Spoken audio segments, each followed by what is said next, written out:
নমস্কার বন্ধুরা, আমি ধৃতিমান দ্য ডট চ্যানেলে আপনাদের স্বাগত।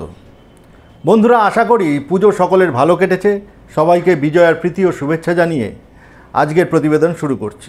বন্ধুরা, আজ আমরা এমন একটা বিষয় নিয়ে কথা বলবো যা শুধু বিহার নয়, গোটা দেশের রাজনীতিকে নাড়িয়ে দিয়েছে।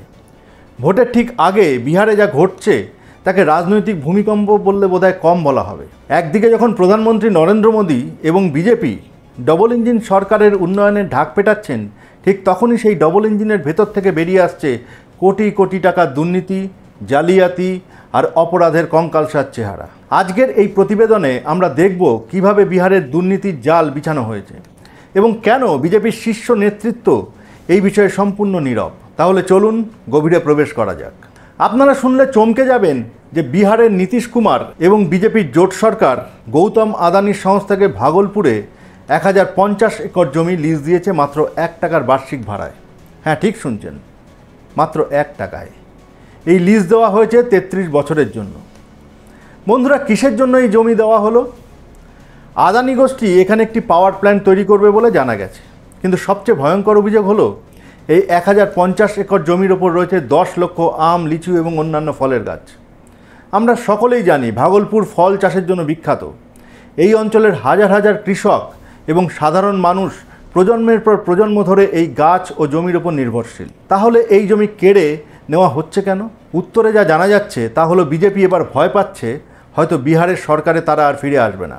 আর তাই বিদায় নেবার আগে প্রধানমন্ত্রীর বন্ধু গৌতমের জন্য এটা হলো একটা ছোট্ট গিফট। আর পুরো ঘটনাটি চুপি চুপি ভোটের আগে সেরে ফেলতে চাইছিল বিহারের বিজেপি জোট সরকার। বন্ধুরা, আরও একটি ভয়ঙ্কর তথ্য হলো বিহারের জমিতে বিহারের গাছ কেটে বিহারের মানুষের জমি কেড়ে নিয়ে বিহারের কয়লা দিয়ে যে বিদ্যুৎ তৈরি করবেন গৌতমবাবু, তা বিহারের মানুষকে বেচবেন প্রতি ইউনিট 6 টাকা 75 পয়সা দরে। বন্ধুরা, রাহুল গান্ধীর নেতৃত্বে কংগ্রেস বিজেপির এই চুপি চুপি ঘটানো ঘটনা সবার সামনে নিয়ে আসে। কংগ্রেস মুখপাত্র পবন খেরা সাংবাদিক সম্মেলন করে অভিযোগ করেছেন যে যখন স্থানীয় মানুষরা এই জমি দিতে রাজি হচ্ছিলেন না, তখন তাদের উপর চাপ সৃষ্টি করা হয়। অভিযোগ উঠেছে উপযুক্ত ক্ষতিপূরণ ছাড়াই প্রায় জোর করে তাদের কাছ থেকে এই জমি লিখিয়ে নেওয়া হয়েছে। ভাবুন একবার, যে সরকার কৃষকদের আয় দ্বিগুণ করার কথা বলে, সেই সরকারই কর্পোরেট বন্ধুদের জন্য কৃষকদের জীবন জীবিকা কেড়ে নিচ্ছে।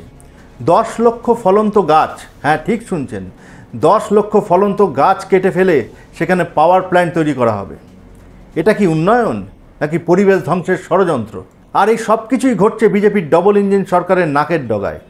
রাহুল গান্ধীর নেতৃত্বে কংগ্রেস যখন এই প্রশ্ন তুলছেন, তখন বিজেপি নেতারা মুখে কুলু পেটেছেন।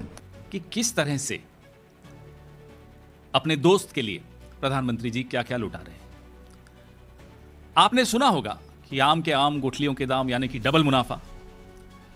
यह जो उदाहरण मैं आपके सामने, जो खुलासा आपके सामने कर रहा हूं, इसमें आम के आम, गुठलियों के दाम, आम के पेड़ और जिस जमीन पे वो पेड़ लगे हैं वो सब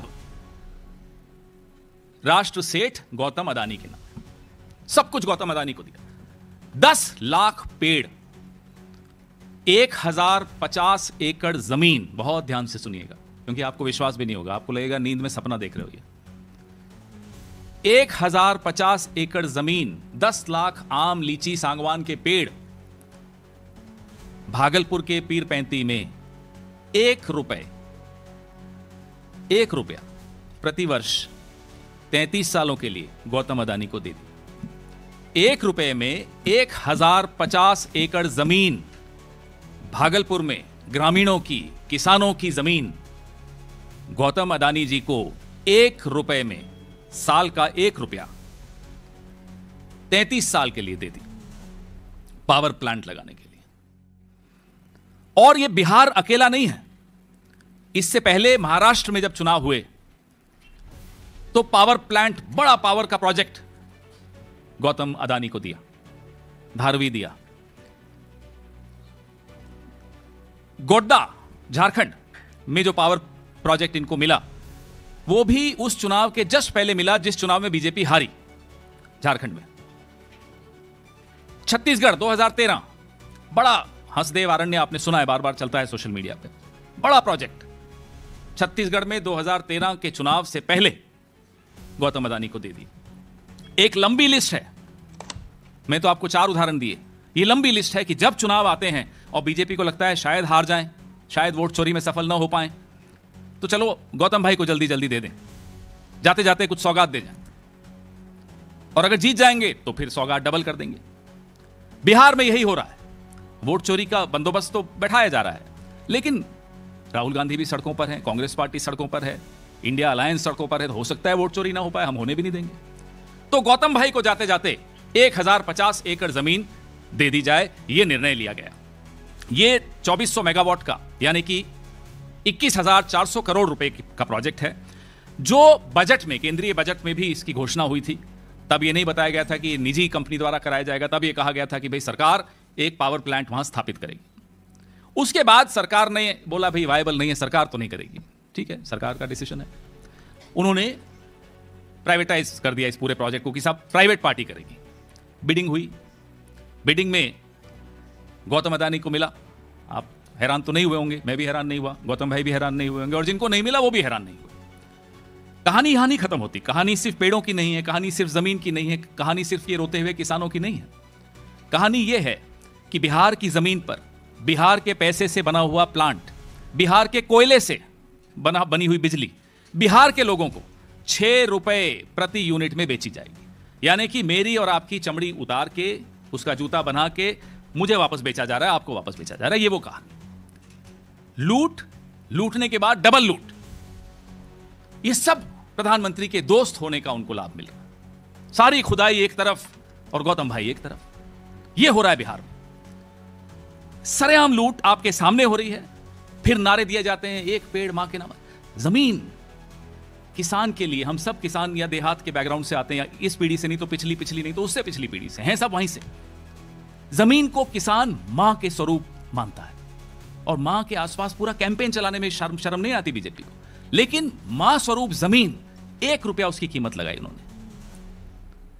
पेंसिल से साइन करवाए, जबरदस्ती साइन करवाए, धमकाकर साइन करवाए, और उसके बाद उस साइन को पेन से ठीक कर दिया, दुरुस्त कर दिया। इस तरह से वहां जमीनें ली जा रही। ये बहुत, एक तो हमने खुलासा किया 70,000 करोड़ का जो सीएजी रिपोर्ट में आया, ये उससे भी ज्यादा, ये 6 रुपए 75 पैसे प्रति यूनिट, लगभग 7 रुपए मान लीजिए। चलिए मान लेते हैं आपने ये किया, आपको पैसे की जरूरत पता नहीं कब खत्म होगी, कितना पैसा चाहिए, कहां रखेंगे, क्या करेंगे उस पैसे का। इलेक्टोरल बॉन्ड से लेते हैं, चीन की कंपनियों से लेते हैं, सब कुछ देखा हमने। बिहार जैसे राज्य को, मैं उस राज्य को बीमार नहीं मानता, वो बीमार है नहीं, था नहीं, बीमार किया जाता है। इसी तरीके से बीमार किया जा रहा है उसको, और बीमारू का दर्जा दे देते हैं। बिहार जैसे राज्य को आप जमीन छीनोगे, कोयला दोगे, पेड़ काटोगे, जबरदस्ती लोगों से जमीन ले लोगे, और उसके बाद उन्हीं लोगों को 6 रुपए 75 पैसे में वो बिजली बेचोगे। ये कहां का न्याय है? বন্ধুরা, বিহারের রাজনীতিতে আরেকজন ব্যক্তি যিনি ঝড় তুলে দিয়েছেন তিনি হলেন প্রশান্ত কিশোর বা পিকে। দীর্ঘদিনের এই ভোট কৌশলী এখন জনসুরজ পার্টি তৈরি করে বিহার জুড়ে পদযাত্রা করেছেন। আর এই পদযাত্রার শেষে তিনি এমন কিছু তথ্য সামনে এনেছেন যা জেডিইউ বা বিজেপির অন্দরে কাঁপুনি ধরিয়ে দিয়েছে। বন্ধুরা, জেডিইউ এর অত্যন্ত গুরুত্বপূর্ণ নেতা তথা মন্ত্রী, যাকে সবাই চেনে নীতিশ কুমারের ডান হাত হিসেবে, সেই অশোক চৌধুরীর বিরুদ্ধে প্রশান্ত কিশোর 200 কোটি টাকা নামে বেনামে সম্পত্তি কেনার অভিযোগ নিয়ে আসে।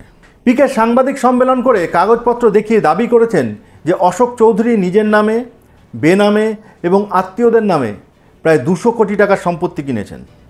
এই মারাত্মক অভিযোগের পর থেকে অশোক চৌধুরী কোনোভাবেই সংবাদ মাধ্যমের সামনে এই অভিযোগকে খণ্ডন করতে পারেননি। ফলে তিনি এক প্রকার মৌনব্রত পালন করছেন। আর এর ফলে জেডিইউ এর ভিতর থেকেই নেতারা এখন দাবি করছেন হয় অশোক চৌধুরী এই অভিযোগের জবাব দিন, আর না পারলে পদত্যাগ করুন। প্রশ্ন হলো, একজন রাজনৈতিক নেতা কিভাবে এত বিপুল সম্পত্তির মালিক হতে পারেন? এই টাকার উৎস কী? যখন প্রশান্ত কিশোর প্রমাণসহ অভিযোগ করছেন, তখন কেন সিবিআই বা ইডির মতন কেন্দ্রীয় সংস্থাগুলি চুপ করে বসে আছে? ও, আমরা তো ভুলেই গিয়েছিলাম, ইনি তো বিরোধী দলের নেতা নন, ইনি তো বিজেপির জোট সঙ্গী।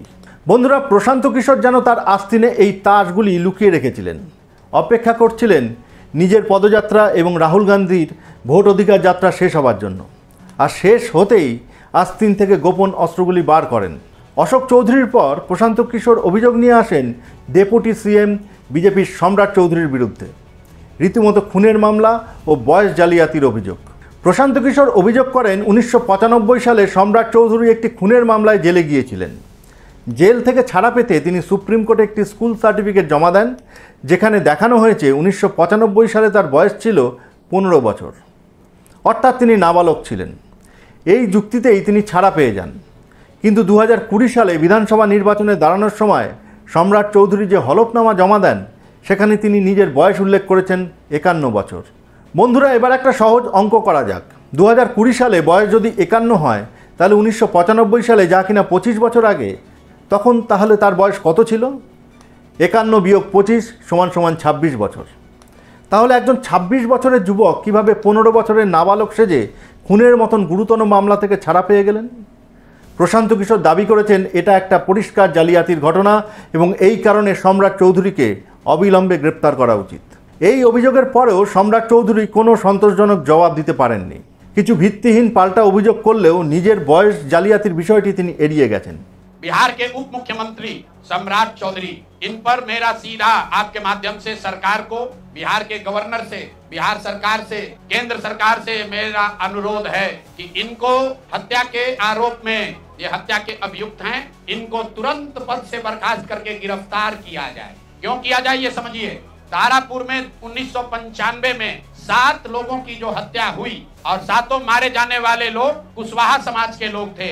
ये बिहार में जाति की राजनीति करने वालों के लिए सबक होना चाहिए। सम्राट चौधरी कहते हैं मैं कुशवाहा हूँ।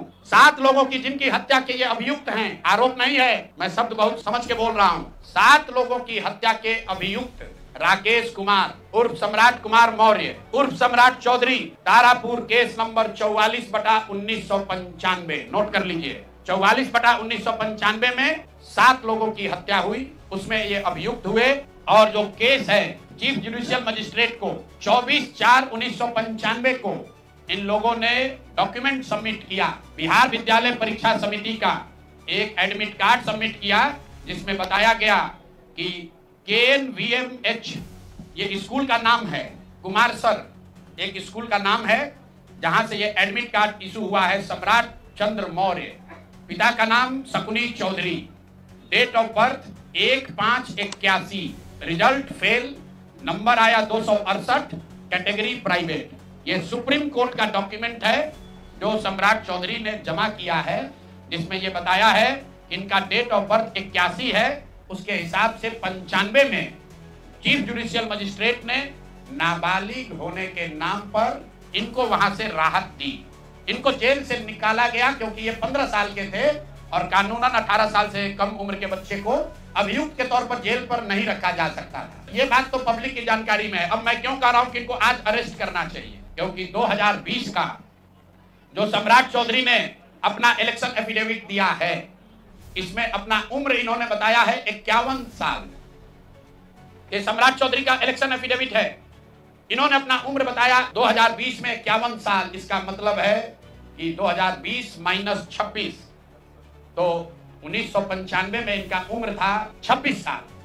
तो 26 साल के उम्र के आदमी को कोर्ट ने गलती से गलत सर्टिफिकेट के आधार पर नाबालिग होने के नाम पर अभियुक्त होने के बावजूद, ध्यान दीजिए, अभियुक्त होने के बावजूद इनको जेल से बरी कर दिया गया था कि ये 15 साल के हैं, जबकि इनका अपना डॉक्यूमेंट बता रहा है कि उस समय 26 साल के थे। तो 26 साल के उम्र के आदमी पर अगर 6 लोगों की हत्या का आरोप है, तो जब तक कोर्ट से वो फ्री नहीं होते हैं तब तक उनको जेल में होना चाहिए। और ये आदमी यहाँ का उप मुख्यमंत्री बनकर बैठा हुआ है। तो मैं यहाँ के मुख्यमंत्री से और बिहार के माननीय राज्यपाल से ये अनुरोध कर रहा हूँ कि हत्या का आरोपी, हत्या का अभियुक्त सम्राट चौधरी, राकेश कुमार उर्फ सम्राट चौधरी उर्फ सम्राट कुमार मौर्य आज संवैधानिक पद पर बैठे हुए हैं। ये देश के संविधान का, देश के विधि विधान का इससे बड़ा अपमान नहीं हो सकता है कि जिस व्यक्ति को जेल में होना चाहिए वो आदमी यहाँ का उप मुख्यमंत्री बना हुआ है। तो मुख्यमंत्री नीतीश कुमार सीधे इस पर कार्रवाई करें। नहीं करेंगे तो कल परसों में हम लोग राज्यपाल के पास डेलीगेशन लेकर जाएंगे, सिर्फ बर्खास्तगी के लिए नहीं, सम्राट चौधरी के गिरफ्तारी के लिए। पूरा समझिए, मैं कैमरे पर कह रहा हूं, सम्राट चौधरी हत्या के अभियुक्त है, जेल से फर्जी डॉक्यूमेंट निकाल कर बाहर निकले हैं। या तो इनको बर्खास्त करके गिरफ्तार कीजिए और नहीं तो देश में जितने लोग हत्या किए हैं उनको भी जेल से छोड़ दीजिए। ये हालात है ये डॉक्यूमेंट है आपके सामने, ये सम्राट चौधरी का इलेक्शन एफिडेविट है, जिसमें 2020 में उन्होंने अपने आप को 51 साल का बताया है। उसके मुताबिक 1995 में वो 26 साल के थे और कोर्ट में इस आधार पर इनको बरी किया गया है कि ये 15 साल के बालक हैं। तो ये बता दें कि ये हत्या के आरोपी हैं, इन्होंने जो सर्टिफिकेट दिया है वो ठीक है कि नहीं है। বন্ধুরা, এবার আসল কথায় আসা যাক। প্রধানমন্ত্রী নরেন্দ্র মোদী জনসভায় দাঁড়িয়ে প্রায় বলে থাকেন, নিজেও খাবো না, কাউকে খেতেও দেব না। অমিত শাহ দাবি করেন বিজেপি হলো পার্টি উইথ এ ডিফারেন্স। তাহলে সেই দলের জোট সরকারের উপমুখ্যমন্ত্রীর বিরুদ্ধে যখন বয়স জালিয়াতি করে খুনের মামলা থেকে বাঁচার অভিযোগ ওঠে, তখন প্রধানমন্ত্রী এবং স্বরাষ্ট্রমন্ত্রী চুপ কেন? যখন নীতিশ কুমারের ডান হাতের বিরুদ্ধে 200 কোটি টাকা দুর্নীতির অভিযোগ প্রমাণসহ সামনে আসে, তখন কেন কেন্দ্রীয় এজেন্সিগুলো সক্রিয় হয় না? একবার ভাবুন তো, এই একই অভিযোগ যদি পশ্চিমবঙ্গের কোনো তৃণমূল নেতার বিরুদ্ধে উঠত বা অন্য কোনো বিরোধী দলের নেতার বিরুদ্ধে আসতো, তাহলে এতক্ষণে কি হতো? ইডি সিবিআই ঝাঁপিয়ে পড়তো, মিডিয়া ট্রায়াল শুরু হয়ে যেত, দিনরাত সেই নেতার বাড়ির সামনে ক্যামেরা নিয়ে দাঁড়িয়ে থাকতো জাতীয় সংবাদ মাধ্যম। এটাই হলো ডবল ইঞ্জিন সরকারের আসল রূপ, যেখানে নিজেদের দলের বা জোটের নেতাদের জন্য 7 খুন মাফ। কেন্দ্রীয় এজেন্সিগুলি এখানে প্রবেশ করতে পারে না। দুর্নীতি সেখানে ফুলে ফেপে ওঠে, কারণ তারা জানে তাদের রক্ষা করবার জন্য দিল্লিতে বড় সাহেবরা বসে আছেন। বিহারের নেতারা এখন প্রশান্ত কিশোরের নাম শুনলেই ভয় পাচ্ছেন, টিভি ডিবেট থেকে পালিয়ে যাচ্ছেন, কারণ তারা জানেন পিকের কাছে হয়তো তাদের সবার মুখোশ খোলার মতনও তথ্য রয়েছে। বিহারের এই ঘটনাগুলি প্রমাণ করে দিচ্ছে যে দুর্নীতি দমনের নামে বিজেপি আসলে বিরোধীদের দমন করার খেলা খেলছে। নিজেদের ঘর যখন দুর্নীতিতে ভরে গেছে, তখন তারা অন্যের দিকে আঙ্গুল তোলে। বিহারের মানুষ এবার ভোটের ময়দানে এই সমস্ত দুর্নীতির জবাব দেবে বলেই আশা করা যায়। আর এই দলই 2026-এ আসছে বাংলায় ডবল ইঞ্জিন সরকারের স্বপ্ন দেখাতে। কিন্তু বাংলার মানুষ ঠিক করুক, ওটা স্বপ্ন না দুঃস্বপ্ন। কারণ এখন আমরা দেখতে পাচ্ছি যেখানেই ডবল ইঞ্জিন সেখানেই ডবল দুর্নীতি। বন্ধুরা, আপনার মতামত অবশ্যই কমেন্টসে লিখে জানান। ভালো লাগলে লাইক করুন, চ্যানেলটি সাবস্ক্রাইব করুন ও নতুন প্রতিবেদন পেতে জয়েন বাটনে ক্লিক করে পাশে থাকুন। আসল তথ্য, সত্যি খবরের জন্য আমাদের দ্য ডট চ্যানেলকে বন্ধুদের সাথে শেয়ার করুন, কারণ এখানে চাপা পড়ে না কোনো কথা, সত্যি অস্পষ্ট হয়ে যায় না। আজকের প্রতিবেদনে বিদায়, খুব শীঘ্রই ফিরব আরও বেশি ইনফরমেশন আর অ্যানালিসিস নিয়ে।